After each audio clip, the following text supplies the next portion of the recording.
Hey folks, welcome to the Dark Horse Podcast live stream. It is episode 321. 321. Somehow I had not put that together, but yeah, 321, blast off. I'm Dr. Bret Weinstein. You are Dr. Heather Hine. It's in keeping. We have Artemis 2 out there doing its thing. Some people think we don't, but yeah, fascinating that we are either going back to the moon or pretending. One of our friends who has left Washington State, because that's happening, has moved to Florida and sent me a video. She doesn't even live particularly close to Canaveral, but sent me a video of catching the blast off. Yes, we also had other friends in the neighborhood. Dave and Marilyn were on a boat watching it, so something definitely took off. Nobody doubts that, I think. But, I mean, I'm sure there's some doubters, but... Yeah, that's a crazy thing to say. Yes. Nobody doubts that. I withdraw my absurd assertion. All right. So today we're going to talk about some global stories. We're going to talk a little bit about the Mythos model that is causing quite a lot of consternation coming out of Anthropic. What it does or does not potentially mean. We're going to talk a little bit about the president and his threat against Iran and the fragile ceasefire that seems to have resulted from it. We're going to talk about the nature of emergencies in Washington State and memories of COVID. All right. That sounds like a full slate. Memories of the COVID era, rather. It's 321 prime. No. I didn't think it was. It didn't really have that look to it, but I admit I've gotten lazy on this front. Yeah, check it out, 321. So 3 by 107. There you go. All right. Yeah, I see it. Okay. Well, yep. I guess that solves that issue. Yep. So check us out on Locals, where we'll be doing a Q&A right after this live stream. And also a reminder that this is a third in a 4-pack of live streams, just hitting you fast and in rapid succession early in April, and this Saturday will be our last for a couple of weeks. And let's go to the sponsors. Let's go to the ads. Let's pay the rent. Right up at the top, as always, 3 awesome sponsors. I now see that I am introducing the first of them. You did ask for it. I did ask for it, which... it didn't come as no surprise to you. It did anyway, but you've known me a long time. Yes. Yes, our first sponsor, Heather, not this week, because this is our second live stream this week. No, it's the first of 2 live streams. Our first sponsor for this episode is Xlear. Xlear is a nasal spray, as you know, that supports respiratory health. It is widely available online and in stores, and both it and the company that makes it are fantastic. It's Xlear, that's Xlear. See, there's a curveball right at the front of the word, and it's pronounced clear, as you've heard me do. Throughout history, improvements in sanitation and hygiene have had huge impacts on human longevity and quality of life, more so than traditional medical advances. For instance, when doctors started to wash their hands between handling cadavers and helping women give birth, the rate of maternal deaths went way down. Breathing polluted air, drinking tainted water have hugely negative effects on human health. Clean up the air and water, and people get healthier. Nasal hygiene often gets overlooked, though. Consider the majority of bacteria and viruses that make us sick enter through our mouth and nose. It has become a cultural norm to wash our hands in order to help stop the spread of disease from person to person, but it's rare that we get sick through our hands. Rather, we get sick through our mouth. I'm on this. Sorry. It's like your first foray into speed reading. Is it? my first foray into speed reading was a disaster, I'll have you know, as was every following attempt to speed read. I don't even believe that it exists. I know that you feel the weight of the world on you in many regards, but it's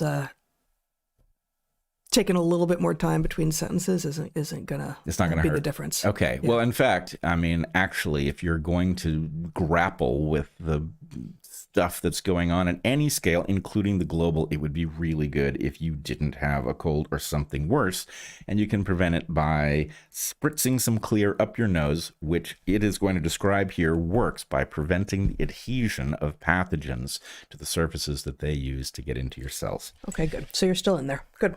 I'm right there. No, I'm here. Yeah. I'm right here. Yeah, so shouldn't we do something to block the adhesion of these pathogens inside our nasal mucosa? Enter Xlear. Xlear is a nasal spray that contains xylitol, a 5-carbon sugar alcohol. Our bodies naturally contain 5-carbon sugars, mostly in the form of ribose and deoxyribose, which are the backbones of RNA and DNA. Xylitol is known to reduce how sticky bacteria and viruses are to our tissues. In the presence of xylitol, bacteria and viruses, including strep, SARS-CoV-2, and RSV, don't adhere to our airways as well, which helps our body's natural defense mechanisms easily flush them away. Xlear is a simple nasal spray. Use it in the morning and evening. It takes just 3 seconds. It's fast, easy, and decidedly healthy. If any of this sounds familiar, perhaps you listened to my conversation with Nathan Jones, the founder of Xlear, on the Inside Rail in November of 24, or my conversation with Nate's father, Lon Jones, osteopath and inventor of Xlear, on how xylitol interacts with respiratory viruses in May of 2025. We recommend those conversations, and we highly recommend Xlear. It is a daily habit and prophylactic against respiratory illnesses. That's Xlear with an X, Xlear. Get Xlear online or at your pharmacy, grocery store, or natural products retailer, and start taking 6 seconds a day to improve your nasal hygiene and support your respiratory health. Awesome. Awesome enough. That's my feeling. Sufficiently awesome. Yes. Our second sponsor this week is Caraway, which makes high-quality, non-toxic cookware and bakeware. If you want to cook more while eating better and decreasing your exposure to toxins, you can do all three by using Caraway. As winter breaks up and spring shows up, maybe you're cooking fewer stews and braises, moving towards lighter fare like roasted chicken and the very earliest berries and shoots. Maybe you want to make a perfect chocolate cake or bright and chewy lemon bars. With Caraway, all of this deliciousness, from roasting to baking, from a quick omelet cooked on the stovetop to a long-simmered soup, is easy to accomplish. Caraway's cookware and bakeware is functional, beautiful, non-toxic, and easy to clean. What more could you want? Modern life is full of hazards, not least the non-stick coatings on cookware and bakeware. We threw out all our Teflon cookware decades ago because Teflon's toxic, and yet over 70% of cookware in the United States is made with Teflon, and 97% of Americans have toxic chemicals from non-stick cookware in their blood. When you cook with Teflon, it only takes 2.5 minutes for a pan to get hot enough to start releasing toxins. Enter Caraway. Caraway kitchenware is crafted with sustainable, non-toxic materials like FSC-certified birchwood, premium stainless steel, enameled cast iron, and naturally slick ceramic to help you create a safer, healthier home.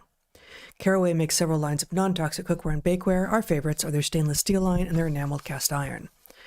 All of Caraway's products are free from forever chemicals, and their enameled cast iron is offered in 6 stylish and beautiful colors. These pots are strong and highly scratch-resistant, they'll last generations. And Caraway also offers butcher blocks to cut on, glass lids for non-toxic cooking with a view, and a new bar set, which is crafted from rust-resistant 304 stainless steel. I always mean to look up what 304 refers to. I'm sure it's about the particular makeup of the steel. I think it is a particular alloy, and I have forgotten any detail at all over what 304 is. Yeah. Anyway, rust-resistant 304 stainless steel in their new bar set. We're cooking with Caraway, and now Zach, our elder son, is too, in his first college apartment. He says it's amazing, which we know to be true, and we know that he will be cooking with it for a long time to come. Caraway's cookware set is a favorite for a reason. It can save you up to $190 versus buying the items individually. Plus, if you visit carawayhome.com/dh10, you can take an additional 10% off your next purchase. This deal is exclusive for our listeners, so visit carawayhome.com/dh10 or use code DH10 at checkout. Caraway, non-toxic kitchenware made modern. Our final sponsor for this episode, excuse me, it is spring here, and the alders are going crazy. They are having sex in full view of everyone, and the pollen is everywhere. Yes, they are unashamed somehow. Yeah, not embarrassed, not covering up. Yeah, at least the males.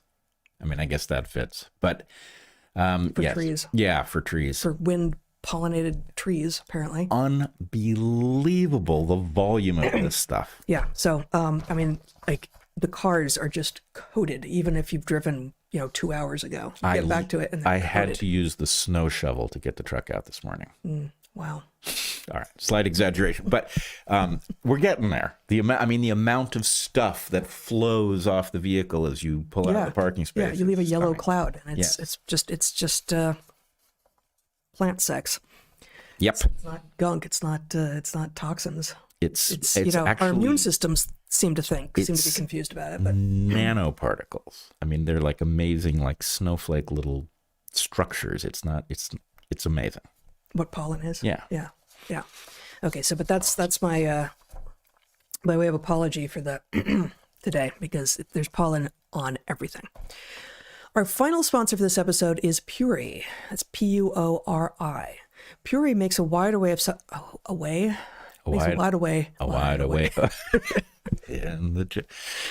Puori makes a wide array of supplements and powders, from vitamin C, magnesium, and B complex to creatine, collagen, and protein powders. What makes Puori different is how clean and pure all of their products are, all of them. Puori was founded in 2009 by two men who set out to create the cleanest and purest products to support their own active lifestyles. Since then, their product portfolio has grown to address common nutritional deficiencies in the developed world. Knowing that health requires a good diet, physical activity, recovery, and balance, the founders of Puori have rejected quick fixes from the very beginning and insist on the most stringent purity testing on all of their products. We're using Puori's vitamin D, which is excellent. My mom's using their multivitamins and fish oil. Like all of Puori's products, these products are third-party tested and certified by the Clean Label Project against over 200 contaminants. You can scan the QR code on your bottle anytime for the test results for your particular batch. Our son Toby has been making protein-enriched smoothies for a couple of years now, but has had a hard time finding a protein powder that he liked. Most of them are strongly flavored and gritty, but he wanted one that would disappear into his shake, letting the other flavors shine. Now, at 20, he's found his protein powder, Puori's grass-fed whey protein powder. He says, out of all the protein powders I've tried, this is the best. The flavor is mild, doesn't intrude on the other flavors, it's smooth going down, and is full of great whey protein. Most protein powders, this is going to be that kind of day. Yep. Most protein powders are not just gritty and artificial, they're actually toxic. Several studies, including those done by Consumer Reports, show that a significant fraction of protein powders on the market contain, for instance, lead, in amounts that are known to be dangerous. You shouldn't be eating lead, much less in a supplement you're taking to improve your health. Not only is Puori whey protein powder free of lead, it also delivers a whopping 21 grams of whey protein in each serving, and is free of GMOs, pesticides, and exogenous hormones. Toby, our son, loves the bourbon flavor vanilla, but they've also got a dark chocolate flavor made from organic cocoa powder. And just a note, as we covered last time, bourbon vanilla does not mean that the vanilla has bourbon in it, but that it's from Madagascar. Obviously. Nothing stops you from adding your own bourbon, if that's your thing. Yeah, and okay, I'll get to the side note on vanilla after we finish the ad read. And by we, I mean me. Whether you're looking for magnesium or a multivitamin, collagen, or protein powder, you can't go wrong with Puori. Use code DARKHORSE at puori.com/darkhorse to get 32% off Puori grass-fed whey protein when you start a subscription. In addition, you get a free shaker with $25 on your first subscription order, which brings total savings to $49. Go to puori.com/darkhorse and use the code DARKHORSE at checkout for this exclusive offer.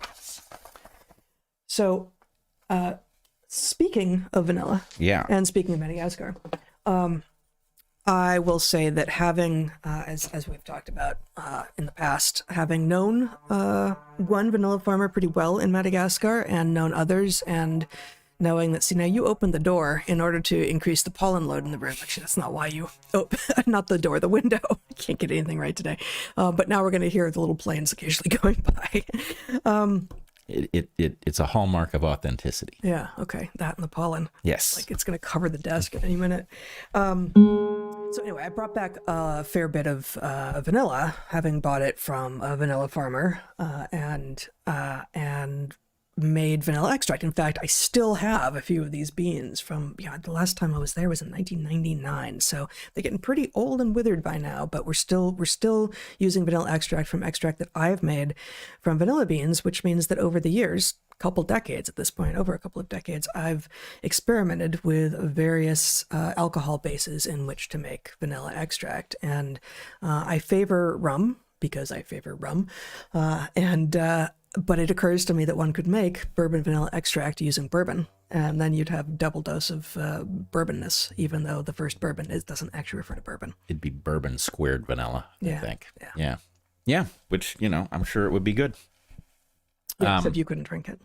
Right. I mean, not that you drink vanilla extract, but you couldn't eat anything with it. Yeah. Right. My wheat allergy rules out all of those alcohols. Yeah. Yeah. Speaking of that, not at all. Not at all. All right. So we are going to start with a couple of global scale stories that I realize are fascinating to some fraction of our audience and feel like not my bag, don't want to pay attention to some other fraction. But my feeling is, in the case of these two stories, we all live downstream of the way these things play out. We all own the downside, and the downside in both of these cases is so potentially gigantic that I don't think anybody can afford not to at least know the sort of rough dimensions of the stories in question. So I'm going to just try to make, we're not going to do a technical deep dive on anything, but we're going to just sort of broad brush. Here's what you need to know in order to understand that some things are reshaping your world and will have consequences for you, whether you're paying attention to these stories or not. So the first one involves the emergence of a story from Anthropic, the makers of Claude. The story that has emerged is that Anthropic has built a new model. These new models are being generated all the time, and all of the various companies that have these commercial products are releasing new updated models with greatly increased power every couple of months, something along those lines. And the announcement is that Anthropic is holding back their next model. Their next model is called Mythos. And they say that they are holding back the model Mythos because effectively they're spooked. Now, what they say they're spooked about is that the model appears to be incredibly capable of discovering what are called zero-day exploits in software. Zero-day exploits are exploits that you have no days to respond to. It's not that you discover the bug and fix it over the course of a week before anybody starts using it. You discover it as it is exploited. And the claim is that Mythos escaped a hardened sandbox. A sandbox is a place that you test something where it is isolated from the things it could damage. So you can imagine if you're using something like an AI to program a operating system, something that interacts with the operating system, you might not want to be running it as you're testing it on machines that your business depends on. So you would isolate it somewhere so that if it, this is going to end up being an ancient example, but if it caused some sort of a Stack Overflow, it didn't take down your company servers. I'm sure I've just created a whole lot of technical difficulty with experts. But the point is, you run it in a sandbox so that errors are limited in the damage they can do. The claim is two things. One, that this new model discovered thousands of zero-day exploits across a wide number of operating systems and protocols and programs. And that their concern is that if they release this into the world, suddenly people are going to employ it to discover the flaws in all of these operating systems, and all sorts of terrible things are possible. You've got kind of loosely Y2K issues where stuff that we're depending on fails because some kid is playing around with getting into it. You could also imagine... How is that like Y2K?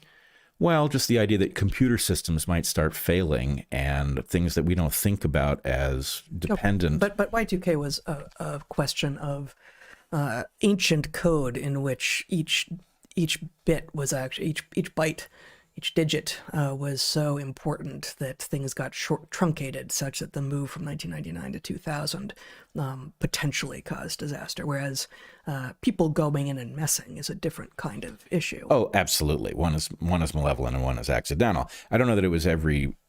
I'm sure there were cases in which the concern was about the bits being precious. I think there was also just the issue that people wrote code not realizing that they needed to build it so that it could cover the shift between 1999 and 2000. But for whatever reason, the expectation or the concern was lots of systems had code buried in them that nobody was paying attention to that was going to falter on that. And it didn't happen. It didn't happen maybe because there was a lot of effort put into finding those things. And so nothing big was still depending on these things, but it doesn't matter. The point is a sort of broad scale failure of computer systems is possible, especially in light of the potential malevolent forces using these things to discover vulnerabilities, to profit by it through ransomware, who knows what. So it is a very scary possibility that you could have a model that just simply allowed people to go on a scavenger hunt for vulnerabilities and figure out how to exploit them for their own amusement or profit or whatever. Now, Anthropic says that it has, there's also a piece of the story which I actually find kind of conspicuous, is that the model may have escaped the sandbox and emailed its creator. I don't know how reliable any of this is, and let me point out why. You've got companies. The basic dimension of the sector is you've got all of these companies trying to be Google winning the race for search, right? Back in the day, you had Alta Vista, you had Google, you had Yahoo, you had all of these different search engines. And nobody knew which one was going to win. One was up this week, another one was up that week. Eventually, Google dominates the sector and all the other searches effectively disappeared. AI is likely to be the same way. You've got all of these companies competing for the market, and the bet is that somebody is going to walk away with it. And so everything sort of rests on whether you're that company, right? You can do a ton of great work, and if you don't win this race, then your valuation drops spectacularly. Something, it zeroes out or close to it.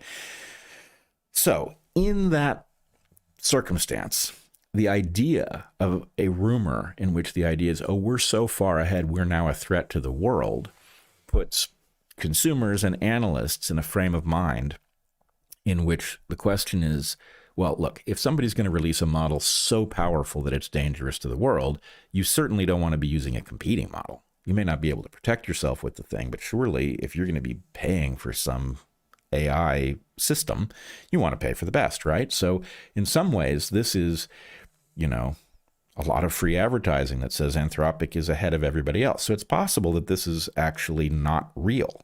On the other hand, what is described is plausible enough that you'd be a fool not to be concerned. And so there's lots of advice circulating in the world about, well, update everything. You want to have the latest update of your operating systems, of your apps, and all of, your router software, all of these things, so that they have as few of these vulnerabilities as possible.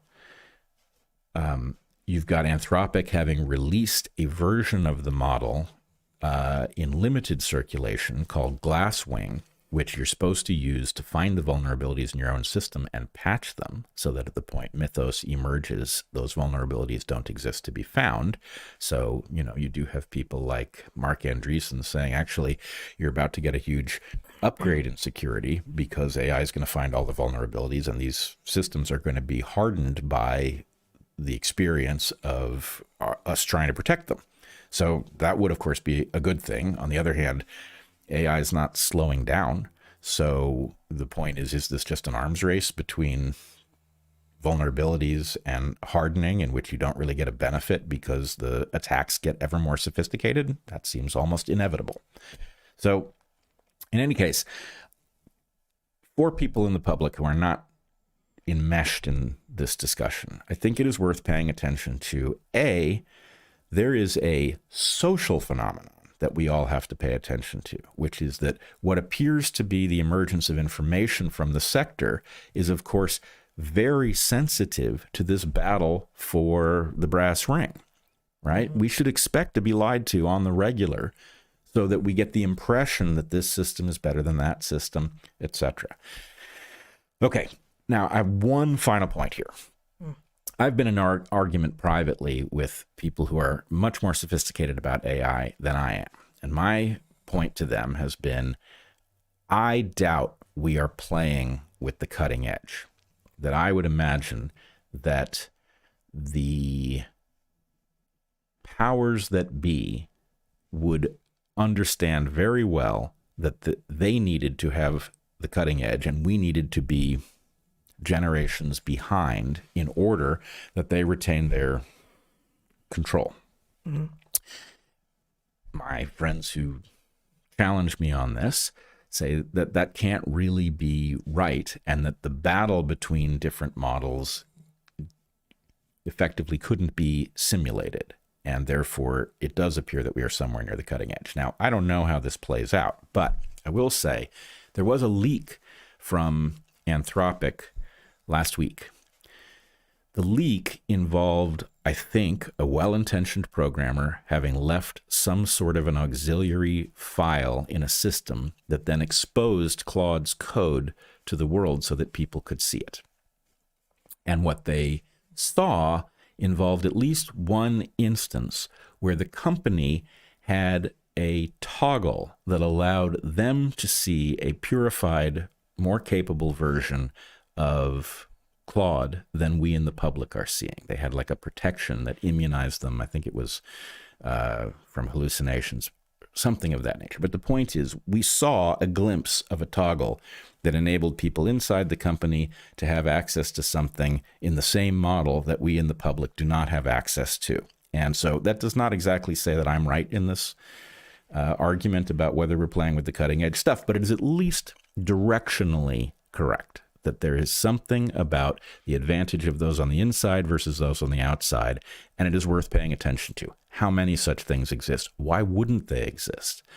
Is it conceivable, for example, that some of the dumb errors that AI makes are either part of a self-hobbling or part of a plan to give us all the sense that we know what it can do when we don't really know what it can do? And that we're more capable than it, and that it is not as much of a threat and not as capable as it actually is. Or that we would overrate our ability to spot a fake. So, for example, there was a lot of scuttlebutt for, I think, a couple of weeks where Benjamin Netanyahu kept showing up in videos, but then if you asked an AI, is this video real, the AI would spot anomalies that would suggest it was a fake. And so lots of people were talking about, is he dead?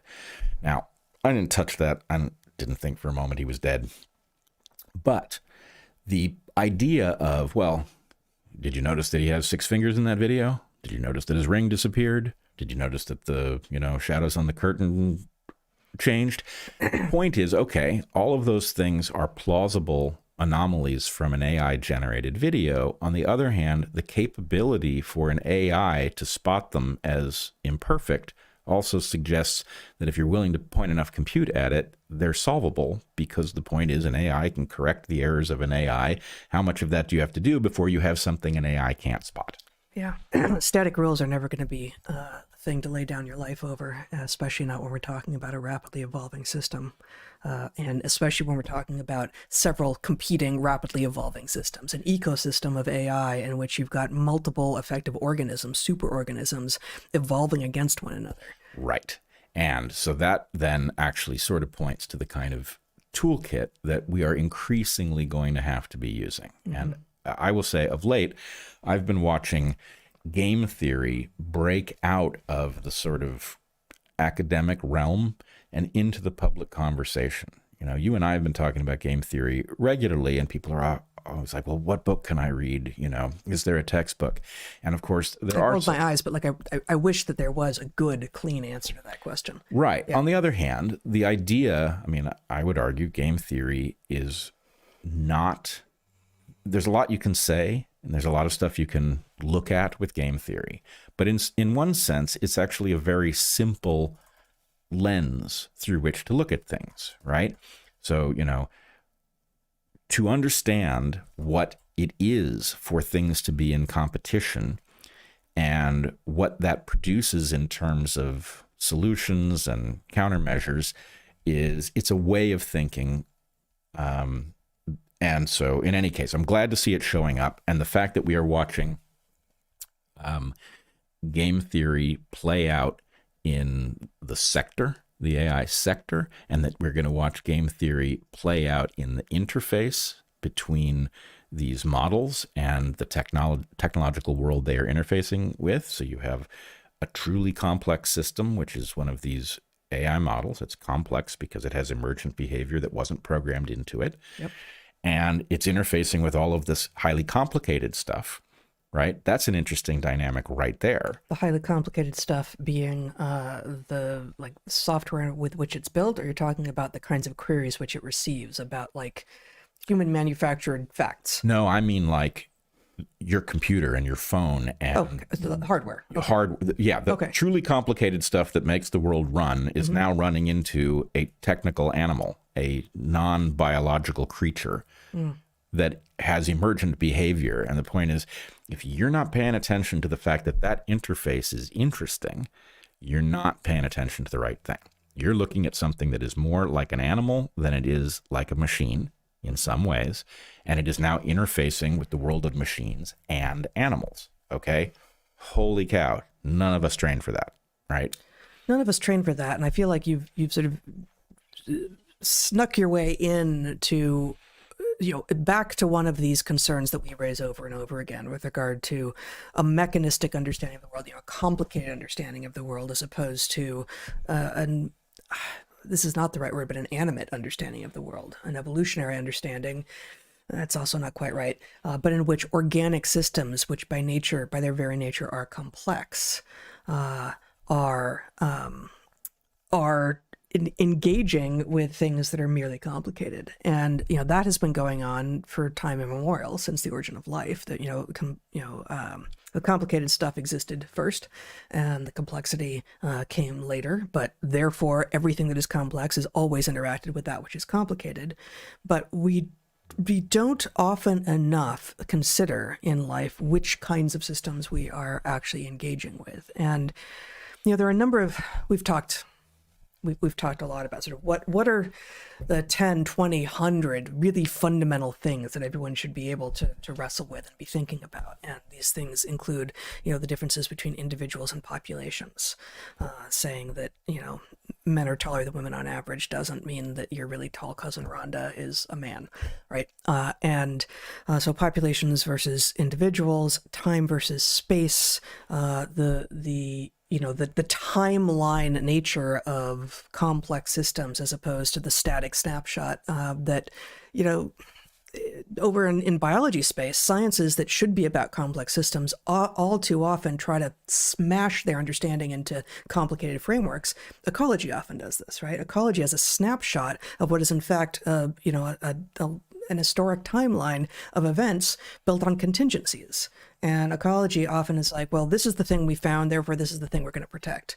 Like, well, maybe that was just an intermediate thing that was never going to be stable. Right? Yeah. So as the human stuff is no less evolutionary, of course, and the AI no less evolutionary. It's just stacked on top of one another, more and more difficult to untangle the complicated from the complex and to know exactly what you're dealing with. Therefore, more important always, ever more so, to not try to employ static rules. And static rules like, if it's got 6 fingers, it's an A.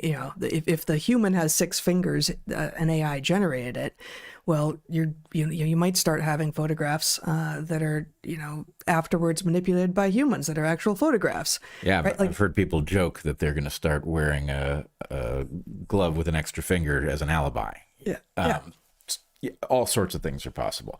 I would just add to that, the key thing that should change about you once you know that you're dealing with a truly complex system is your level of humility. It should skyrocket, right? And so at some level, you should walk into the interaction with any truly complex system with the idea that you know very little about it. No matter how much you know very little about it. And so I would say, there's an analogy in the way we interact with our pets, right? We have a couple of cats, and our cats go through weird phases. We had one, a few nights ago where one of our cats was not his usual settled self during the night. He was a pest, and he was demanding things that he would usually wait till morning to demand, like, hey, can I go out? And, the answer is not, I know why he's doing that. The answer is, what could possibly be going on? And then, later, right, he went through this thing. He pissed us both off. And then he went into a very sort of like cuddly mode. Now, I don't know what's going on in that animal. It's possible that the idea is he knew he was being a pest for some reason, but he wants to always monitor that he's not going to finally push it too far and we're going to, abandon him, because cats have a natural fear of abandonment since their parents abandon them as a matter of course. So anyway, that's not an answer to what happened, but it's a set of hypotheses with the understanding that at the end of the day, you and I know a lot more about what goes on inside of the mind of a cat than we would if we were not both fascinated by animals and long-time cat owners who think a lot about it.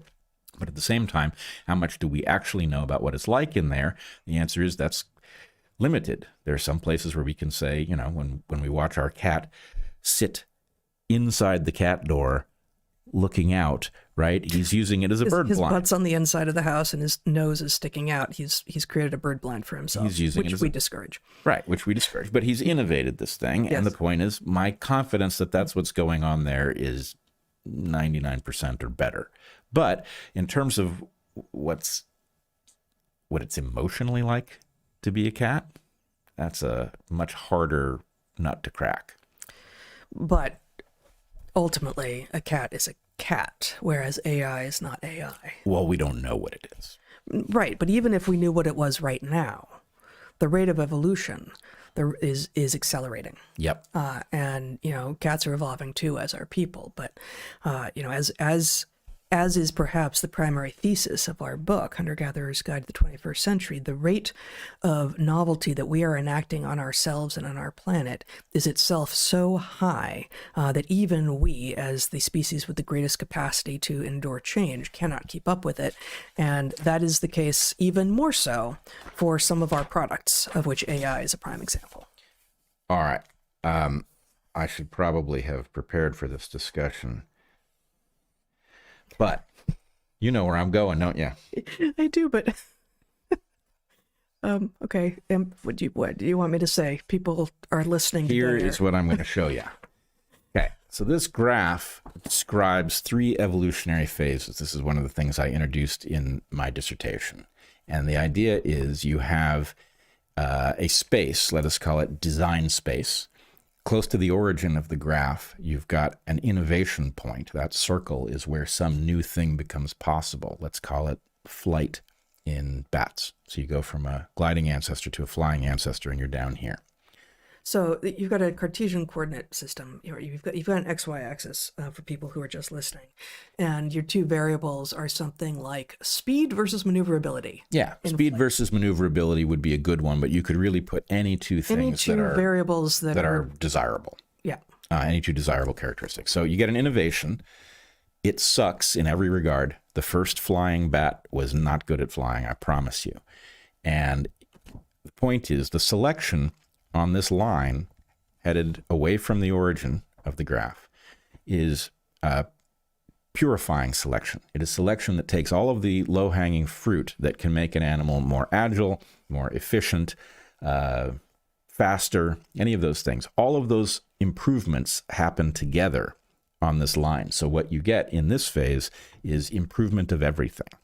And then at some point you run into limits about... Let's just put a little more flesh on this. As you are moving from being a non-volant mammal into becoming a bat, your first successful forays into flight get you almost infinitely farther with each innovation, but those innovations become less and less dramatic with each one that happens. Yep. If you think about it from the point of view of the airplane, which is a more familiar example, same process, right? In 1903, the Wright brothers got off the ground for 30 seconds. That was the first powered flight, 30 seconds. Same airplane was then rebuilt by them in iterations as they discovered, having now gotten it off the ground with powered flight, they discovered all the things they were doing wrong and they fixed them. And so within a small number of years, there's a famous picture of, I think it's Orville circling the Eiffel Tower. Same plane, but all of the dumb errors that they made the first time because they didn't know how flight was really going to work have been solved. And so you get a plane that can barely fly. I feel like it's confusing that you keep saying same plane. It wasn't the same plane. It wasn't either the same individual plane, nor was it the same design. It was the plane of Thebes. Fair enough. But it was not a different But you're plane. going to also need to explain that reference. The bark of Thebes, or the bark of Theseus, is a myth about a boat that is rebuilt one plank at a time so that at some point none of the original planks are left. And the philosophical question is it the same boat? Right. But anyway, innovation. Then you get movement, rapid movement, where everything gets better simultaneously, kind of gives you the sense that anything is possible. And then eventually you run into limits that are physical, or in the case of biology, chemical. And those force you to start choosing between values, right? So you can get something that's very efficient, but not very agile. You can get something that's very agile, but not very efficient. And you can get things that compromise, but you can't have it all anymore. So innovation, rapid improvement, and then specialization into different forms. And diversifying selection. Yeah, diversifying selection, exactly. And so anyway, if you map that onto something like AI, where are we? We're on this line where these things are getting rapidly more capable, right? In every regard, they're just getting more and more powerful. At some point, and the puzzle's a little more complicated because at some level, there's a question about how much energy and compute you can pour into these things to get more and more improvement. But at some point, you're going to run into limits and you're going to have to specialize these things. We're not there yet. Well, but I mean, already, I know almost, almost nothing about this space, but already it is understood that, one product is better if you're trying to do coding, and another is better if you're trying to do deep dives into the existing literature, existing, library research.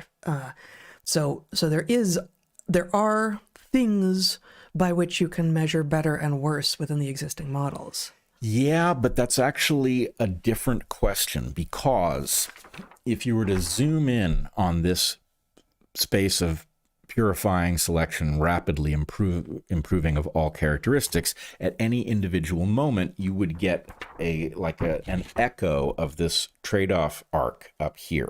So if you were to look into the history of flight at fighter jets at any moment, right? Either, early biplanes, or you were to look in at, World War II airplanes like Spitfires and P-38s, or you were to look into Vietnam era stuff. At each one of those moments, you get a kind of echo of this where I do this and it costs me something there. But the point is, if you were to compare between those moments, right, if you were to look at the biplanes compared to the World War II planes, you would find no comparison. You would again find that those limits were temporary and that you could keep going this way. But eventually you run into some limit you can't break because it's not, sure, because it's physical. But that doesn't mean that there's not exploration all over, because, yes, and especially with regard to artificial selection, as is happening with AI, there's motivation to become better to have the LLM become better at coding or deep research. And I think, perhaps the better analogy there is not to something as already specialized, even in its initial phases, as the first plane or the first bat, but rather, the first eukaryote. Yep. Right. Like, how are the ways that you can subsume one cell into another and thus get, a massive increase in complexity and capacity. And I imagine that there are, you have multiple ways to do things, only one of which ends up being the way that persists. Yep. And ultimately, because we're in computer space, you will probably have what will look like cryptic specialization. So, for example, you'll have a slider where you can say, Talking about a turtle or a hamburger? No, I'm talking about a virtual thing that you drag. You'll get a slider that will allow you to adjust your sensitivity to type 2 errors, for example. Or you'll have one that limits the model's effective search space in order to bias towards this expertise versus that expertise, where two fields don't agree on an overall model or something like that. So anyway, that will look like a universally capable model, but it will be a little bit like the F-14, which of course will call to mind immediately. It doesn't call anything to mind because some people in your audience, including me, aren't boys. Yeah. Actually, is the answer.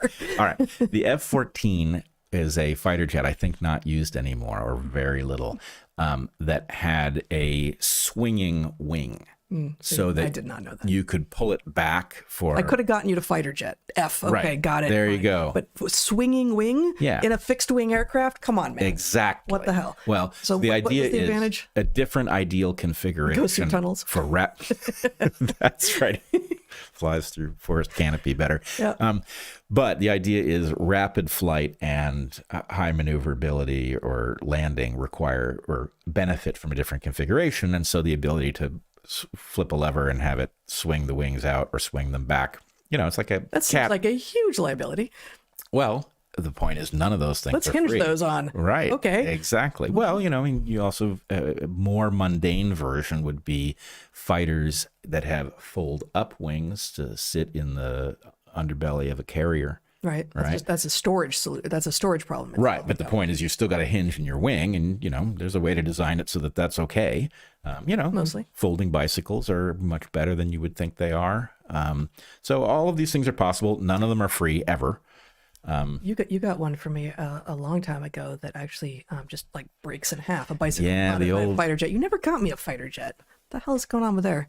Oh, I don't fly. That's why. Yes. And your birthday's coming up. But No, it was something couplings. yeah, SNS coupling. Yeah. It was kind of a clumsy solution. If you I thought wanted, it was great. It was cool. Yeah. It was cool. But like a bike that you can basically unscrew at the what's the got top joints tube and the down and tube. the down tube. Yeah. And Good job, by the way. oh, thank you. But it was actually also just the SNS couplings happened to have been put onto, gosh, was it like a Bridgestone? It was a stump jumper. Specialized stump jumper. Specialized. Okay, such a nice bike. It Anyway, was a good bike. Anyway, but we've digressed. yes. But yeah, But you started with the F-14s. I sure did. Yeah. I sure did. All right. So anyway, because we are in this rapid improvement phase, the rules With AI, with good LLMs. The rules of now don't look like the rules we will settle into. They will look very different. And I think your point is a really good one, which is, you know, if you're looking at your cat and trying to understand it, you need the biological humility to understand everything you don't know, which is most of it. Yeah. But that actually we're in a different situation because the cat ain't changing much. The cat of now and the cat of 500 years ago aren't very different. Whereas the AIs of now and the AIs of 6 months from now will be different. So it's essentially like you're moving through the tree of life and you're passing through what will ultimately be ancestors and interacting with them in real time. And where this settles out with the ultimate tree of AI life, we don't know. But you have to have the mindset of like, oh, I'm talking to a Neanderthal. That's interesting. Yeah, practically instantaneous generation of fossils. Yeah. It is fossilization on fast forward. Yeah. All right. So if you will forgive me, I will then move to the other sort of global thing that I think we're all living downstream of and therefore have to pay some attention to. So Jen, could you put up the tweet of mine that has the screenshot of the president's tweet from yesterday? So as most of you will know, you want to scroll down to the president's, I think this is a Truth Social post. So the president released a statement that caused a tremendous amount of alarm, including mine. What he put out on Truth Social says, "A whole civilization will die tonight, never to be brought back again. I don't want that to happen, but it probably will. However, now that we have complete and total regime change, where different, smarter, and less radicalized minds prevail, maybe something revolutionarily wonderful can happen. Who knows, in capitals? We will find out tonight, one of the most important moments in the long and complex history of the world. 47 years of extortion, corruption, and death will finally end.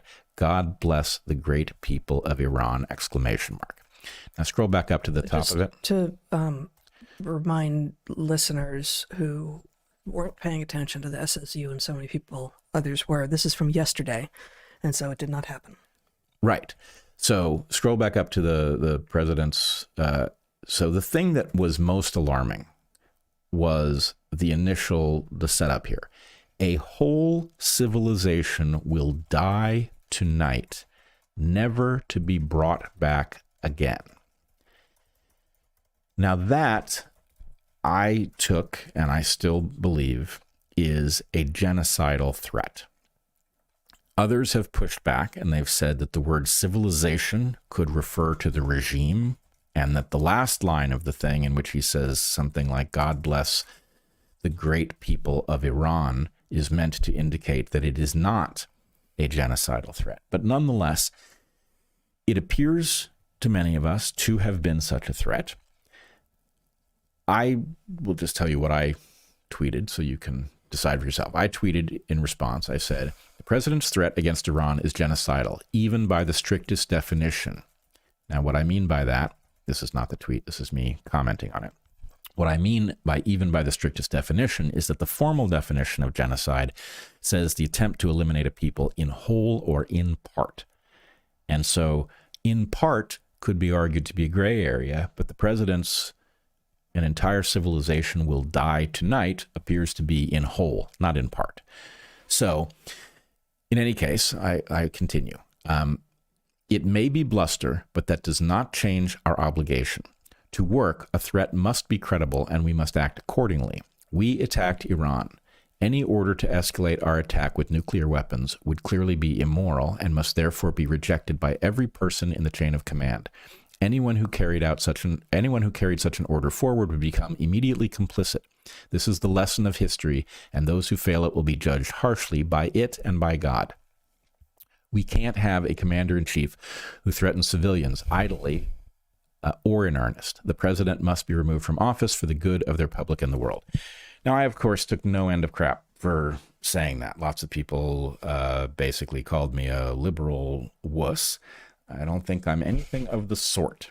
I am trying to process modernity with the lessons of history. One of the lessons of history is that immoral orders must be rejected. We hanged Nazis for violating it. I'm not calling the president a Nazi, but I'm saying those who say, hey, I was just following orders, the judgment was rendered in the Nuremberg court that is not a defense. You are responsible for not carrying out immoral orders, and I think that unless there are weapons we don't know about, that was clearly meant to be read by the Iranians as a threat to use nuclear weapons. I assume it was probably idle. But the problem is, okay, so people should know if they don't, that what happened was we marched toward the president's deadline for Iran.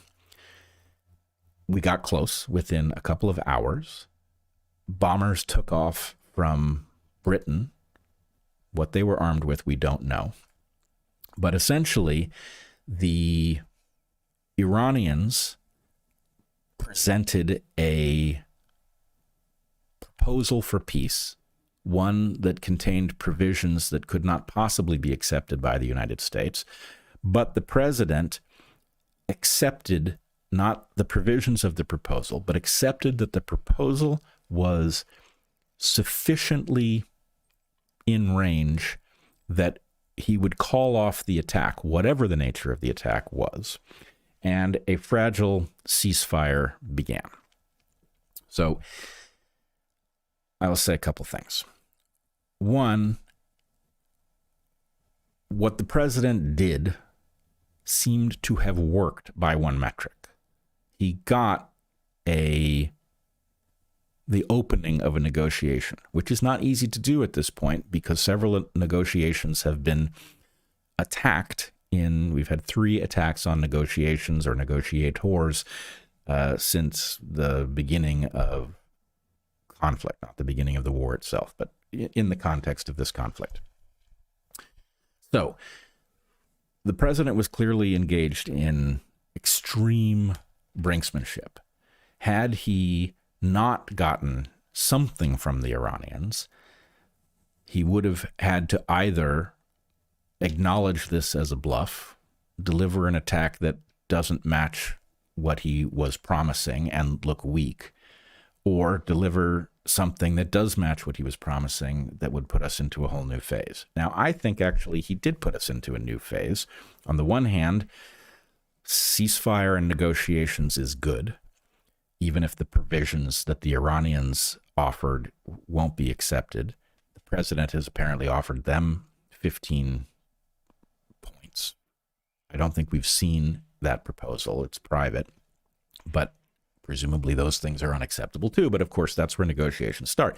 But the problem is, I think he's now legitimized a nuclear threat as a mechanism, as a negotiation tactic. Now, obviously, a nuclear threat looms behind all negotiations with nuclear powers. But the prohibition, the stigma that would come from using a nuclear weapon in the modern context is so great that most of the nuclear players just simply don't use them even when they're at war. That's been the history since we bombed Hiroshima and Nagasaki. In the aftermath, nuclear powers have often been at war and not used their nuclear weapons.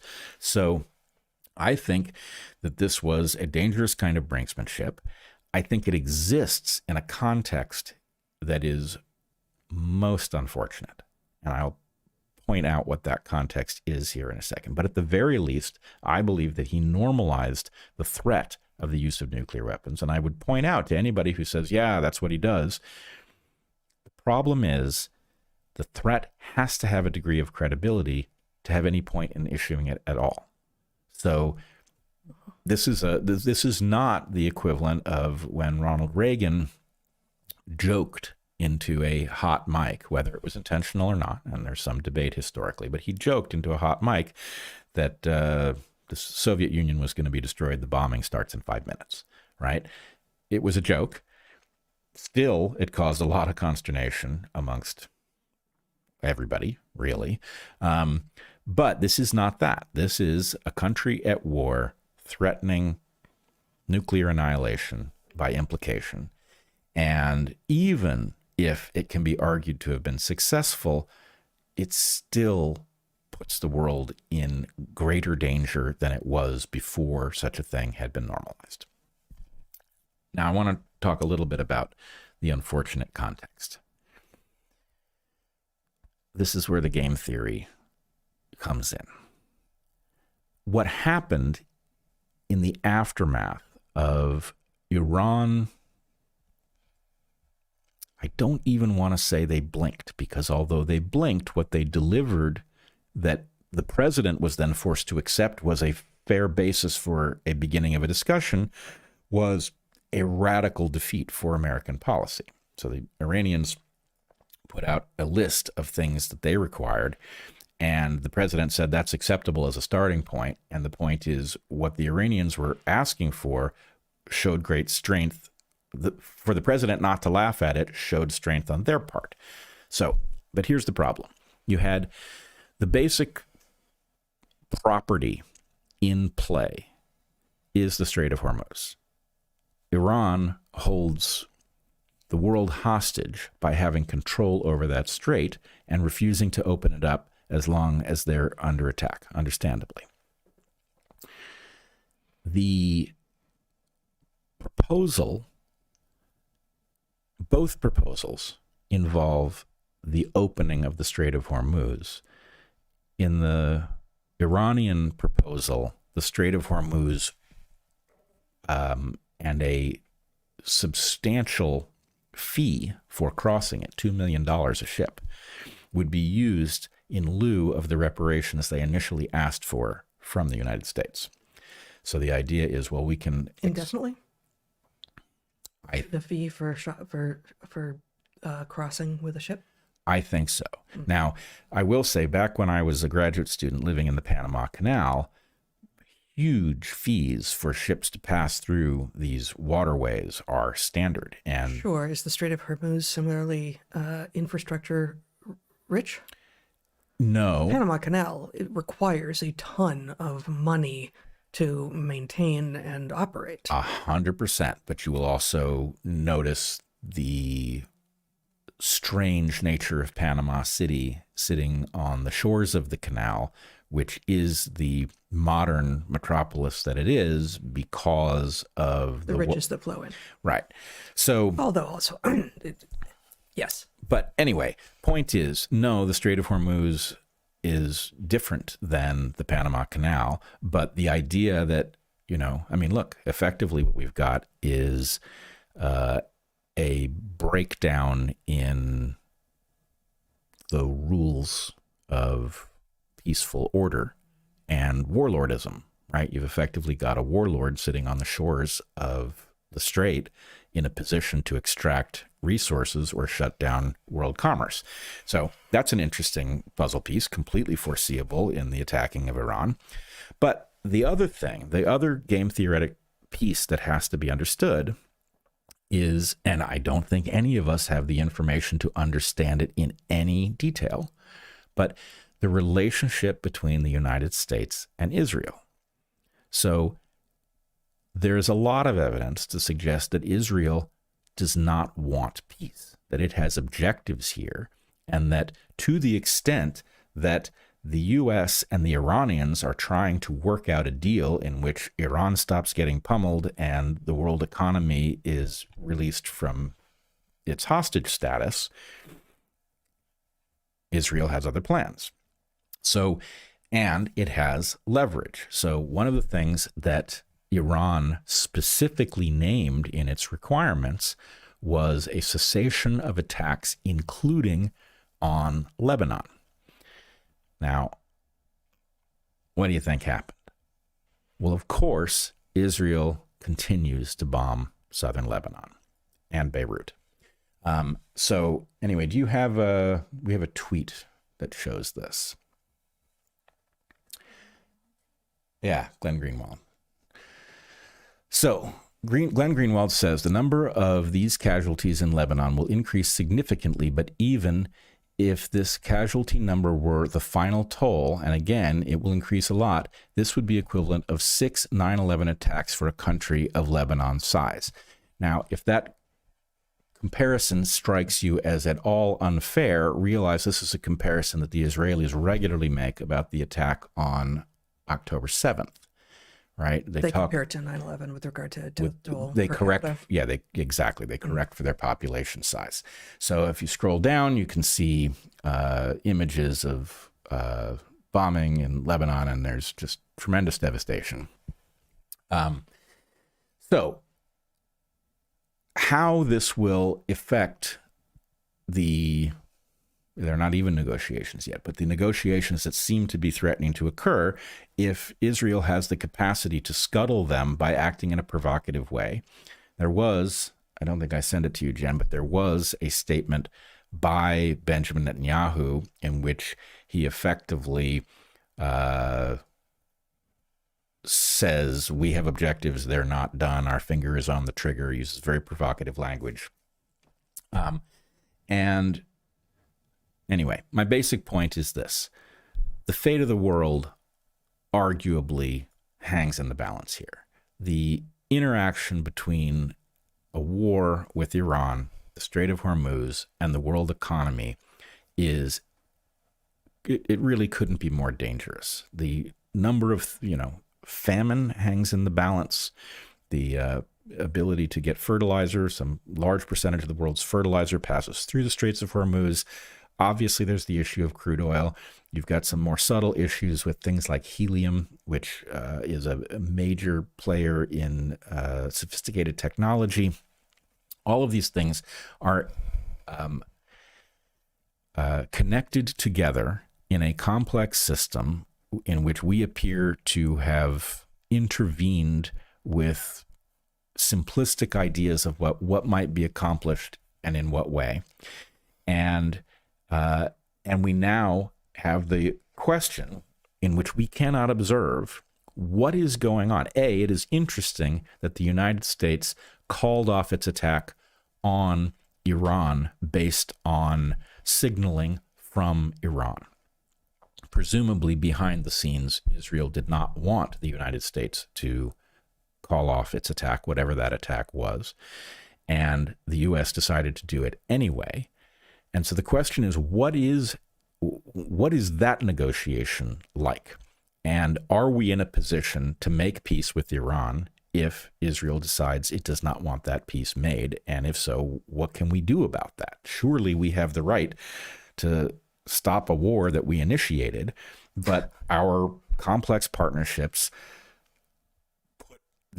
let's put it this way, it's easier to scuttle peace than it is to make it, right? And this is a basic principle. Which is one of the reasons that keeping the peace should be an imperative, as opposed to imagining that you can return to peace having broken it.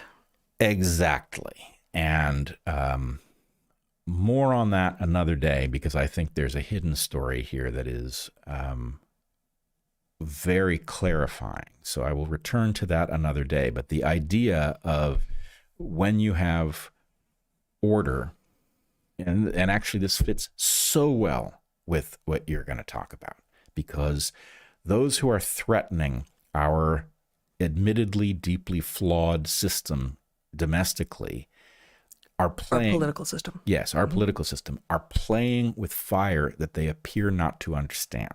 Yeah. In other words, they are threatening to break a flawed system rather than fix it, not knowing what it is that will replace it. And the point is, warlordism is not a bad model. In fact, it's one of several terrible failure modes that will happen if you take something functional, as the modern West is. It's not in good shape, but it's functional. And if you take it and break it, what you're going to get is going to be unthinkably bad. So anyway, maybe we should move to that story, but it's really the same dynamic. You've broken a fragile piece, and now you're left with something in which you can't get basic supplies through a strait. That is the kind of result you get when, instead of taking the bad situation and figuring out how to make it better, you throw up the chessboard. Yeah, I don't actually know how to deal with that segue. I had a segue that is not related to that at all. The segue is, speaking of emergencies, because there's an actual emergency that has been created and is being maintained by the various players that you were just talking about. But last time on here on the Evolutionary Lens, we talked about this bill. Can you see my screen? Cool.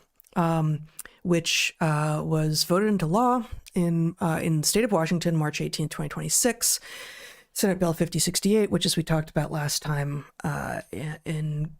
broadens the people who can apply for and hold jobs in law enforcement and in the prosecutor's office in the state of Washington to beyond that of citizens.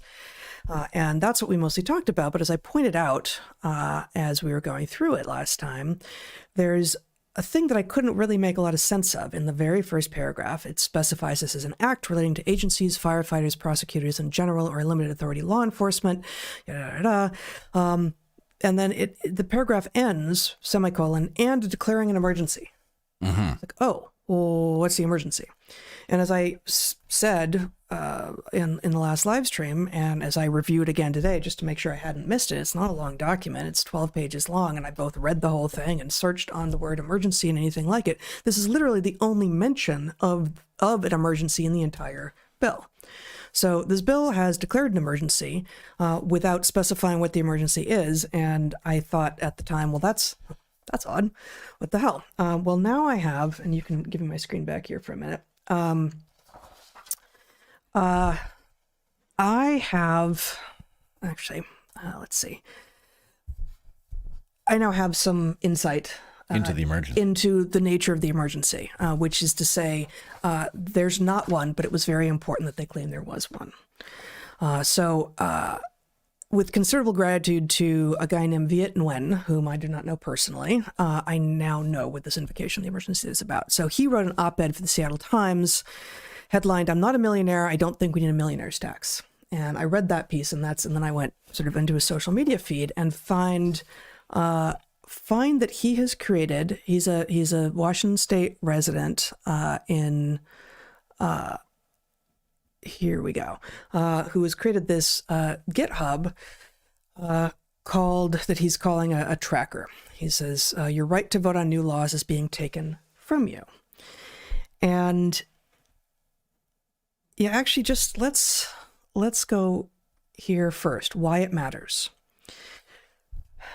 The referendum is the people's most direct check on the legislature. When emergency clauses are attached to partisan bills, that check disappears. Here's how the system works, how it's being abused, and why you should care. So I'm going to back up for a minute and then read his clarifying paragraphs. Anytime a bill declares an emergency, the people cannot, within a specified period of time, within 90 days, say, we don't think so, you don't get to do that. In Washington State, back in 1912, I believe it is, and in fact, we'll go down here and read it. Washington voters won the power of initiative and referendum in 1912, more than 100 years ago, when both houses of the legislature passed the enabling amendment and voters ratified at the ballot box. The idea was championed by progressive reformers who believed that representative government needed a safety valve, a way for ordinary citizens to check the legislature directly. Article 2, Section 1B of the state constitution, again, this is in the state of Washington, enshrines the referendum as, quote, the second power reserved by the people. It can be ordered on any act, bill, law, or any part thereof passed by the legislature, with one exception. Laws deemed necessary for the immediate preservation of public peace, health, safety, or the support of state government. So, in the state of Washington, from over 100 years ago, progressive thinking people said, hold up, even though our officials are duly elected by us, they might get out of control. We need another way to stop them from doing things that we don't approve of. We reserve the right to pass a referendum that undoes anything that they pass, but there has to be a way for them to act without us getting in the way. What if there's an emergency? Okay, if there's an emergency, we have to cede the right to referendum. So what happens? We're back to game theory. Of course, what you'll have is the abuse of the concept of emergency. So I'm just going to read the last two paragraphs of this little section in Nguyen's GitHub. The abuse of that exception isn't new. As early as 1929, the Washington Supreme Court struck down the practice of attaching emergency clauses to bills specifically to evade referendum petitions. Nearly a century later, the practice persists, now at an industrial scale. Washington voters have used the referendum to reject income taxes 10 times. They've overturned affirmative action policies, liquor laws, and transportation taxes. Each time, the legislature acted and the people responded. That cycle of accountability is exactly what emergency clauses and partisan bills are designed to break. And that's what the West stands for, in my mind, right? And when we were in Prague a while back, someone in the audience where we were talking about our book referred to, I think they were talking about the West Coast of the United States as the West, West, West. Yeah. Right? And it's stuck in both of our minds, right? Like the idea of like, we have this concept of the West, and the kind of the farther west you go, the more recently these values have been understood to be so precious and so necessary. And yet here we are on the West Coast of the United States. These three states have lost track with amazing speed. So if you go back to technology that actually works, can you see my screen again? Awesome. Okay. We have, again, the homepage of this GitHub created by Washington State resident Nguyen, who wrote this op-ed for the Seattle Times about the new millionaire's tax and why he's not a millionaire, but he still doesn't think we need one, which is how I found him. This remarkable document, he points out in this biennium, in the 2025-2026 ledge sessions, there were 709 total bills passed, in which 78 of them had emergency clauses. That's an 11% emergency clause. Wow. Rate, 11%. And I'm not going to get into the details here, why then he says 20 bills you can't vote on. These bills were passed on party line votes, given emergency clauses, and are now referendum-proof. Right? Everyone was sponsored by Democrats and opposed by nearly every Republican in the legislature. Voters have no direct path to challenge any of them. So let's just go through a couple of them. every one of them is interesting. Let's look at 5785, higher education costs. And this is Nguyen's summary. I'm not going, except for the fourth one I'll look at. We're not going to go into the bill itself. This allows public higher ed institutions to increase resident undergrad tuition operating fees by up to 5% above the tuition growth factor in academic year 2026-27 to cover compensation and operate within appropriations.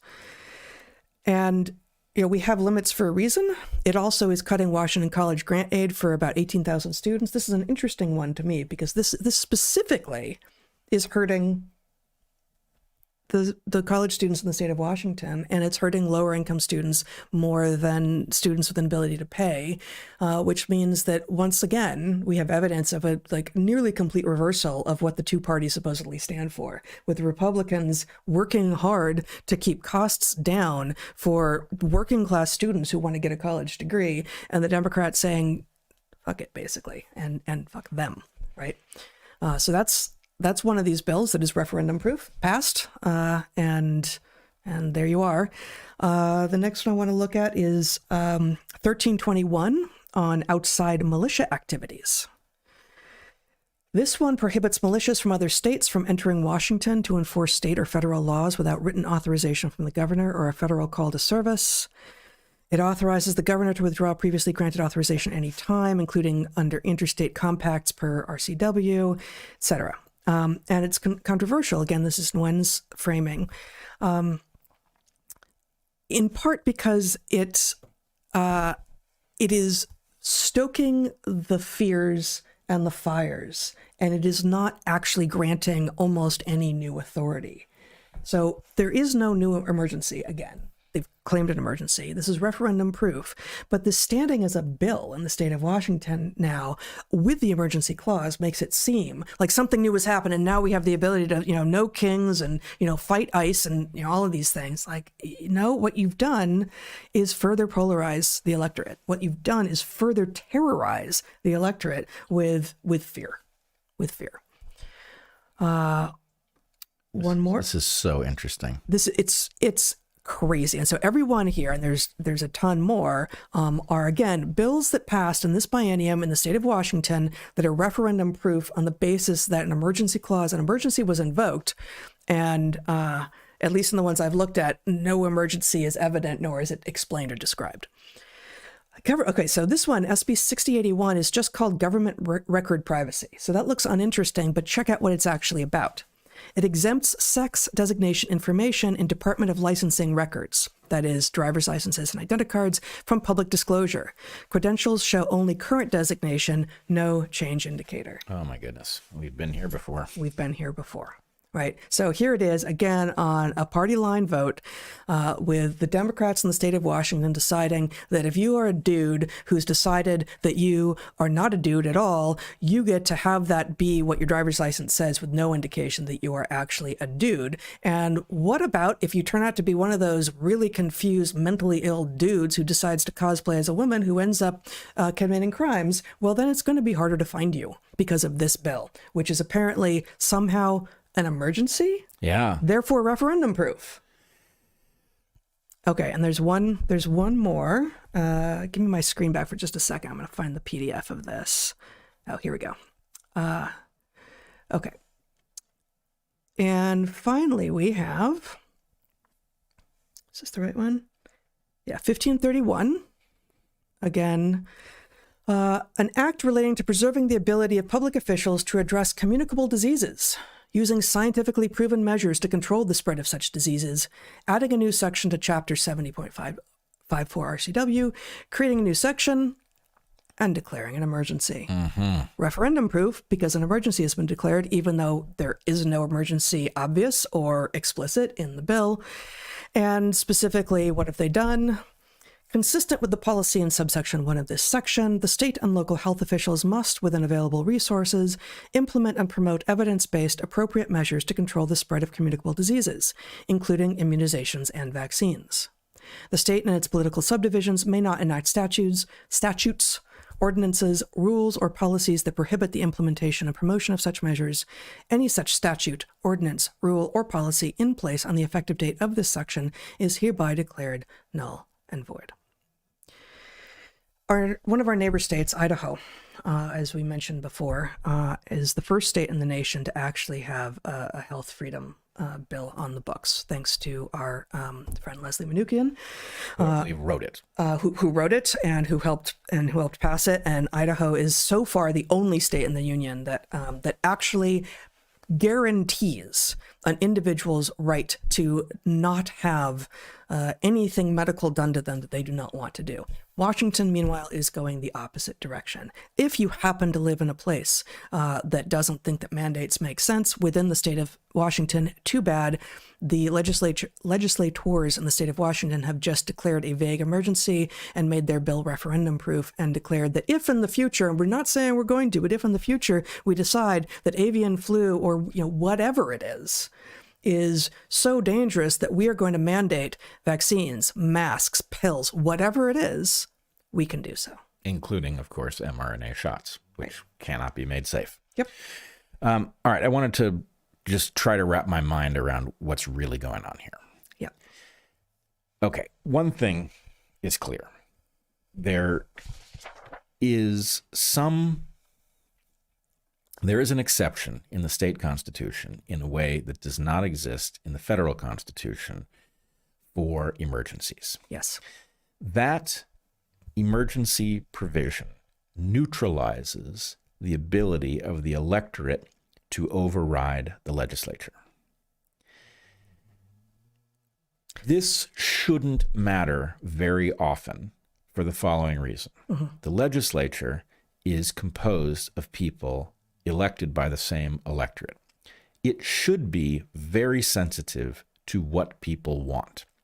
Mm-hmm. The commonality with which it passes a bill that pisses the public off enough that they engage in a referendum to neutralize it, that should be a very rare phenomenon. It is apparently not a rare phenomenon, such that you have 11% of bills being immunized from such a thing with the expectation that the public may not like this at all and we're still doing it. Yep. So what that suggests, game theoretically, is that the something that is being done for someone other than the public, which is not surprising. Our state isn't any more immune to corruption than the federal government is.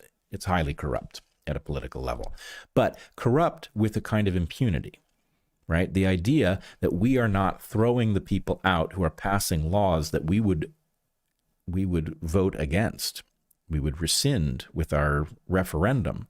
Well, let me just, to be, I don't know that fair is the right word here, but no, the federal constitution does not allow exceptions to voter referendums when an emergency is declared, but then there also isn't the capacity for voter referendums. That's not what I'm appealing to. Okay. Your constitutional rights do not get suspended because there's an emergency. This is a point that Bobby Kennedy makes frequently. Yes. There is no exception, and it's not that the founders were unaware of the possibility of an epidemic. They were keenly aware of it, and yet they didn't carve out an exception for your rights for such a thing, presumably because they understood what would happen if they did, right? It would be abused. And I would point out that analogous to the idea of an emergency that is just simply declared without any standard explanation is what they did to the word pandemic. Oh, that's exactly right. It's the same thing. Yes. So in the case of the word pandemic, prior to the COVID pandemic. Well, and EUAs. Right. Emergency use authorizations just made it all okay. Right. But in order for the whole thing to unfold, you needed to fix the definition of pandemic so that it quietly lost a requirement for severity. Yep. So the idea is there are two components to a pathogenic epidemic. One is how contagious is it? The other is how dangerous is it? And the problem is, if you eliminate the how dangerous is it, so that a pandemic simply requires something that's highly contagious, well, lots of stuff is highly contagious that is not an emergency, right? Mm-hmm. A cold is not an emergency. Right. So they had to get rid of the severity requirement in order to broaden their powers. It's a Trojan horse. You use pandemic to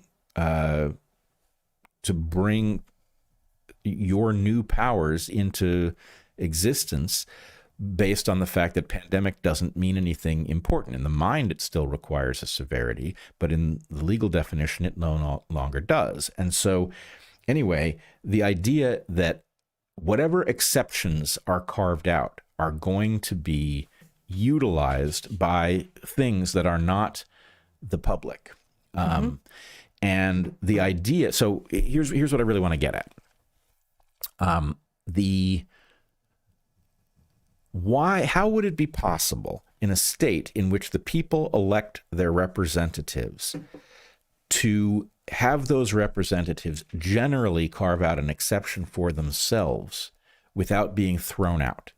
And the answer, I think, is going to be that the population of the state of Washington, the Democrats, the majority, is so terrified of the idea that they will be socially tainted by voting for a Republican that they effectively can't throw these people out. Yeah. Right. So these people can again and again and again pass things that the public would reject and rescind. And they don't get thrown out because everybody is terrified that they will be discovered to have voted for a Republican, which then stigmatizes them with the whole Trump nonsense. Yep. Right. So this is really what happens. This is Trump derangement syndrome causing rogues in our legislature to be able to ruin our state without our objection, because the alternative no longer involves. So to put this more simply, if they pass a tax that the public has repeatedly blocked, Yes. and then they block the ability of the public to block it, the right thing to do is to throw them out. But you can't do that, because who would you throw them out in favor of? It would be somebody on the red team, and that has the stench of Trump on it. Yep. So we are effectively being held hostage by Trump derangement syndrome. But the Trump derangement syndrome is a proxy. It's a short-term version, and I've referred to it often as well. And in fact, this is a good segue to talking about the COVID era stories that we'll talk about shortly here. Yes, it's way, way worse than it was 10 years ago, 20 years ago, 30 years ago, 40 years ago. But blue team and red team have always had complete disdain for one another, at least in our lifetime. Yeah. And the idea of, blue no matter who has existed for a long time. Yep. So long before Trump, there was no way that a lot of voters who were registered Democrat would have gone to the other side of the aisle, even if that had seemed like it was clearly the right choice. Even before the derangement of a personality that has created, righteous fear in people.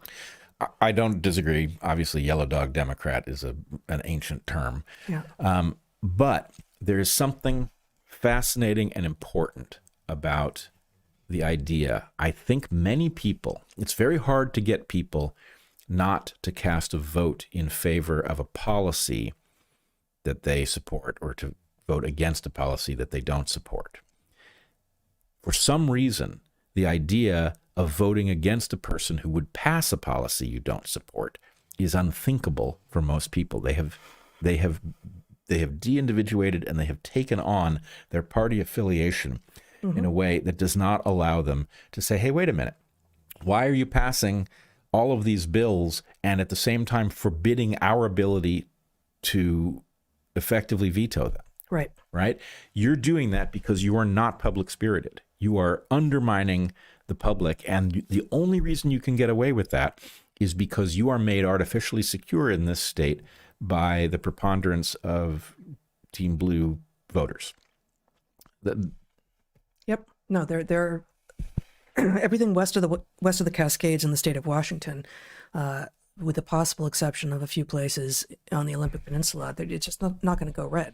Yeah. It's just not going to. And so you're going to have blue representatives. But even though those people would vote against these blue policies, that's why they're making them into emergencies. Right. So the same people, if asked and this has long been true, actually, if you ask people on a policy by policy basis, they're much closer together than they are if you ask them on a party basis. Mm. We tend to agree more when it gets right down to, do you favor this thing rather than do you favor this person? Mm-hmm. And it's a defect in the mind, because if you're going to elect people who are going to do things you don't favor, you shouldn't have elected those people. Yeah.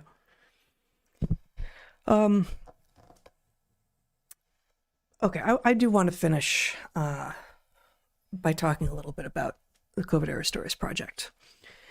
Even though it feels like a strange segue right now, but I think it's important. I'm just going to read a little something, and then an excerpt from one of the stories that I've been publishing, and then we can talk about it or not. So back in late January, I published an appeal to receive stories from people, their memories of their experiences of life during the COVID era, and really didn't specify much beyond that. And I've been publishing weekly stories on my Substack, Natural Selections. Yesterday, I published the 10th installment. They range from raw to polished, often within a paragraph. Some writers lost family members to COVID, others to the vaccine, others to ideology and mass formation and propaganda. A different kind of loss, to be sure, a loss that could yet be reversed, but in many cases will not. There are stories from the United States and Canada and Australia, and this week from Sri Lanka. In Sri Lanka, as in the West, neighbors policed each other for not following absurd rules.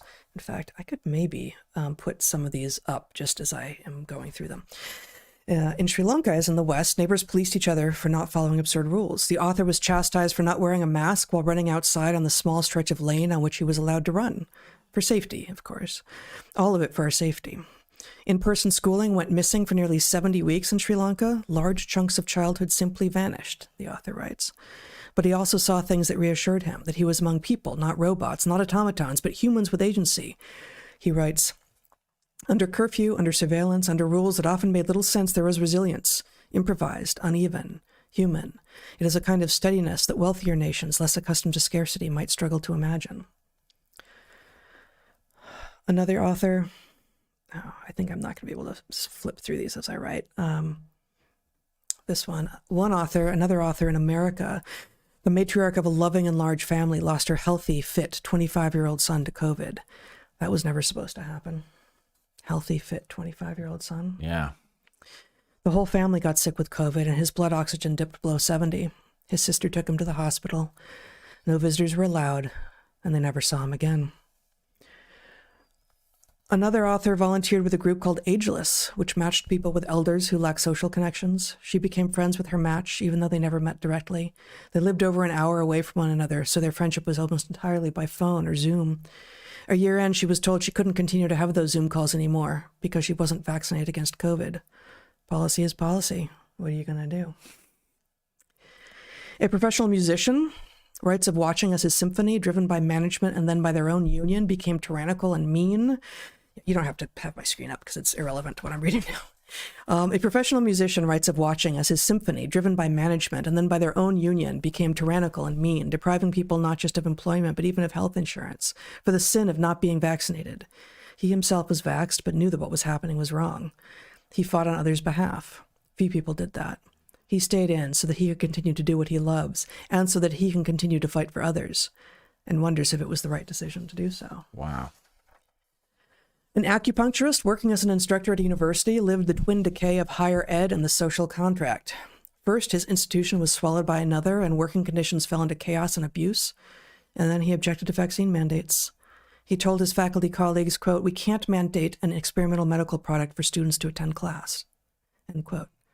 After that, he was no longer welcome at faculty meetings. Some relationships became stronger, some communities too. There were shining examples of humanity throughout the COVID era if you were looking for them. They existed even if you weren't. Campfire became reality. There's a story about Campfire in here. I heard from one author who had become estranged from her mother during COVID because of their disagreement over the shots. Neither could understand the author's position. Forgiveness for disagreement seemed out of reach, but then the author wrote her piece for COVID-era stories, and she shared a draft with her mother. And her mother, who used to read and edit many essays in her youth, and through her daughter's words, she could, at last, see through her daughter's eyes. Her mother and her are now reconciled. It's tentative, but it's a start. Well, and it's a model, really. It's a model. And as I had conversation over text with the author in that case, I said, I think for someone who is a writer, as her mother is, as I am. I think the asynchronous nature of being able to take what you've said to me and think on it in my own time and see your words rather than just hear your words, probably, in her mother's case, was the thing that needed to happen for her not to have to respond in real time to her daughter who was angering her and making her scared, but to be able to see why she made the decision she did and to think about her as her daughter as opposed to as an adversary. Well, this is just a little bit more, if I may. Yeah, go ahead. The nature of memory is worth considering. We are certain of some things that never happened. We have forgotten some of the most important things of all. In reading and editing just a small fraction of all that I have received, still, I have sometimes found inconsistencies in the stories. And when I ask about them, I hear, oh, yes, let me go back and check. And they check their journals from the time, or professional records, or text messages, and often find that the truth was far stranger than they remember, sometimes even more brutal, rarely less. It is incumbent upon us to remember so that we do not so easily turn on one another again, do the bidding of authorities who do not do our bidding, and forget our humanity. That, in part, is what this project is about. And I want to finish, but we can talk first, if you want, by reading an excerpt from the very first COVID-era story that I published, titled The Symptoms I Carry by Heidi Brandis. And I can either read that section now or you can... Well, I just wanted to say one thing, which is one of the worst instincts that we have seen spread in the last 10 years is the instinct to declare somebody beyond the pale and therefore not hearable. And, you know, we've talked about a number of things. One, there's what I would call the sine qua non of woke, which is the desire to cancel and banish, right? So that person cannot be heard. That person is sufficiently wrong that they shouldn't be heard. Sorry, you just cheated, right? We don't need to worry about it. If they're sufficiently wrong, them being heard is not a problem because it will be obvious. And it is the fact that they are not sufficiently wrong that has you deciding to banish them so that nobody can hear them. Let us remember that sunlight is the best disinfectant. It is, and the point is, look, the desire to exclude them from the conversation means that if they are wrong, the ability to bring them back into the conversation vanishes. It's not like through dialogue you can persuade them. It's like, no, you mustn't listen to them. And if you do listen to them, the other thing, not just woke, but the idea, if you don't see why that person is stark raving mad, then you're stark raving mad too, right? Or too dumb, or whatever the accusation is. Yes. So the point is, why the ability, all of the folks who don't want to face their role in COVID, and most of us did stuff we should not be happy about because it wasn't right. But most people don't want to face their errors because the errors are too great. They carry fears or something like that. And the requirement that we be able to hear the perspective of people who were shunned in order that we can knit things back together and have a society that works is essential. And so the thing that caused the breakdown to work the way it did is now trying to prevent the reconciliation. And what you're doing is breaching the firewall by saying, hey, take a look at this as it looked from the side of the excluded and banished and injured and all of that. And I just think it's... And, you know, as I say, it's not, there's literal tragedy, of course. But there are people here not on the side that you think. There are almost every story has nuance that is unexpected. And I think I'm wrestling most at the moment with this question of memory, that, you know, I published a few very important stories from people in the moment at the time. And just as when I have asked authors to go back and check their records, their notes, their, you know, journals, whatever, they have, to a person, discovered that other things that were immaterial, that don't matter for the particular story, they had misremembered. They had collapsed things. They had, you know, this is what memory does. We don't have the capacity to store every single thing. We would become incapable of recognizing pattern, in addition to just not having the computing capacity. So we think that what we remember is true. It often is not. We often remember interpretation when we think we are remembering fact. Part of what it is to be walking around the world attempting to think about it scientifically is to try to make that distinction. Like, what did I observe and what do I think it means? Observe, interpretation, observe, interpretation. They're different things. And all of us conflate them to some degree. And the more time has elapsed, the more we do so. But you can see with such clarity with regard to this era that is not that long ago, how we have remembered things and what is actually true and when they match and when they don't. And the need to remember is more urgent than ever, I would say. Let me just read a small excerpt from the first story that I published.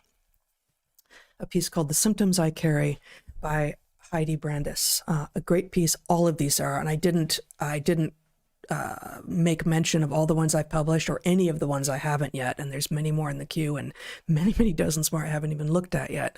So there's many more to come. But here's this.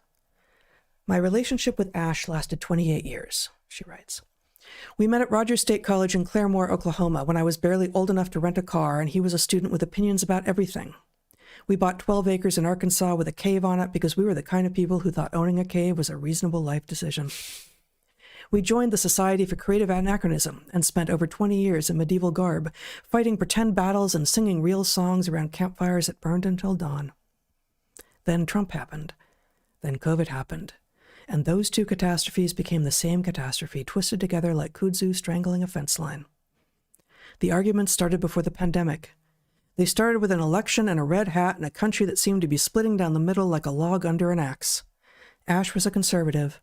Not a flag-waving extremist, but a man who believed in personal responsibility and small government and leaving people alone to make their own choices. I am a liberal. I believe the government should help people who cannot help themselves. For most of our 28 years, that difference had been manageable.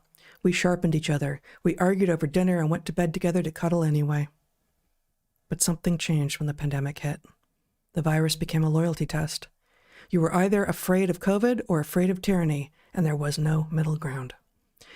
Ash called it overblown. I called him heartless. He said I was being manipulated by fear. I said he was being manipulated by propaganda. He dismissed the death tolls. I dismissed his concerns about lockdowns destroying livelihoods. Every conversation became a battlefield, and neither of us knew how to lay down our weapons. I was not innocent in this. I need to say that clearly. When he went low, I went low. When he said something cruel about liberals, I said something cruel about conservatives. I called him names I am not proud of. I mocked his news sources with the same contempt he showed for mine. We were two people who had loved each other for nearly 3 decades, and we could not stop drawing blood. The truth is that we were both scared. He was scared of losing his freedom, his livelihood, and his sense of control over his own life. I was scared of losing my mother, my friends, common decency, and the vulnerable people I loved. Neither of us could see past our own fear long enough to recognize the other person's. We turned our terror into anger because anger felt stronger, and we aimed that anger at the person sleeping next to us because they were the closest target. After 28 years, we were done. The virus we both avoided killed us anyway. Wow. She's also an extraordinary writer, obviously, yeah. and the entire story is extraordinary, as is every story I'm publishing here. But this, to me, felt like a perfect place to start the project, the COVID-era Stories project, and to finish the discussion, or at least this part of the discussion today, because these were not two individuals who were directly harmed by a virus, didn't have anything to say, at least to me, about where the virus came from, about the vaccines, about the mandates, about the masks. It was the two of them who could not see the humanity behind the people, the other whom they had loved for almost 3 decades. And it's done. It's over. That's stunning. They were victims of the virus, the psyop, the phony pandemic, the politics surrounding it. And I mean, this idea that you're two people and that you have a relationship, and that relationship is a thing unto itself. And the point is, the relationship can be destroyed by external forces, and actually it's vitally important that you both understand that it has to be managed as a thing. It has to be protected. It has to, it can be wounded and it needs to be fixed. And obviously, that's a tragic story, even though no one died. It's I think it actually stands in very well for what happened to many, many relationships during the so-called pandemic. Yeah, even the ones in which the people are still nominally together. Yep. But there are many more sort of walking wounded than there were before. And if everybody would look at their own performance with the benefit of hindsight, how much more immune could we be to this bullshit when it happens in the future, rather than rationalizing that we had our reasons for doing what we did, and if the facts had, Sam Harris, if the facts had been different, I would have been right. That kind of logic means that the vulnerability remains, and it'll switch topics, but it's going to come back. Yeah. So you want to choose to either pay the cost of facing what you did, or not pay that cost and face it again next time. And figure out how to look at least one person in your life, and better if it can be more than one, but at least one person in your life in the eyes when you disagree. And say a few things. Say, we disagree, let's figure out what the basis of that is, because maybe I'm wrong and maybe you're wrong. Yep. And maybe neither of us is wrong, or maybe both of us is wrong and neither of us is going to change our minds. And if that's the case, maybe this is the death knell of the relationship, but there's a really good chance it's not, that this is just a disagreement. And that has nothing to do with how you and I feel about one another, and about the nature of our relationship, and about whether or not we are together in this going forward into this wild and woolly world in which it is beyond useful and wonderful to have someone by your side whom you know has your back, even if they sometimes disagree with you. Yeah, it's essential. I mean, it's like a core feature of being a human being, and modernity has rendered these things not automatic anymore. People don't automatically generate a relationship that has the proper characteristics, and it's such a spectacular loss. Yeah, it is. So I had said last time that I wanted us to come back to something beautiful, and you said you were going to, and you did not. and I thought that there was, in a way, that there is hope here. That there is hope in these memories, because we are still human, despite everything that is happening in the world. We are still individual humans who are interacting with one another as much as possible in real time and space, and are accountable to ourselves and each other. And these stories help us remember our recent history is just that. It is in the past, but it is just yesterday, practically. So as non-existent emergencies get invoked in the state of Washington, and possibly genocidal threats are made by leader of the free world, and LLMs that may or may not be able to initiate catastrophic worldwide computing crisis are not yet released onto the world, we can remember who we have been and what we are capable of, and be good to one another. Yeah, absolutely. And at some level, if the lights can go off at any moment, it's obviously the most important thing that when the lights go off, you don't have to discover the people you're trapped with, that actually you established your relationships, and the lights are incidental. That's perfect. Imagine, like, the lights literally go off, and it's, winter in the north, and so there's a lot of darkness, and you realize that there's individuals with you don't actually know. You don't know what they think. You don't know what they're going to do. You don't know what they're capable of. That's not where you want to be. No. It is not where you want to establish your humanity because it's the right thing to do, because it improves your life, and you want to do it. Well, it's easy to do because the bombs aren't raining down and the lights are still on, and there's food in the grocery store, and there's plenty of helium to run whatever they run helium with. What's the helium story? It's used for high-powered computing and certain medical technologies. Yes, but why is it coming up now? Just because it is I don't mean to disrupt what we were on. I think it was much more important. We're about to be done. But the point is, many things that you don't realize are dependent on helium are. And so the fact that some war half a world away is disrupting the world's supply. But that's what I'm asking. So you just keep alighting the thing that you're talking about. What's going on with helium? It's not flowing through the Straits of Hormuz. So helium is one of the main things that goes to the Straits of Hormuz. Okay, that's all I needed. Okay. Like, Got it. Just like the nugget of this central. Sorry, I point. thought I had said that earlier. But okay, yeah. All right, yeah, helium. Okay. You gonna talk like you've sucked some helium? No. I cannot do that on command. No. All right, we're going to sign off. We're going to be back here in just a few minutes with a Q&A. Consider joining us on Locals, and then we will be back again on Saturday, and at 11:30 a.m. Pacific, as always. And until you see us next time, be good to the ones you love, eat good food, and get outside. Be well, everyone.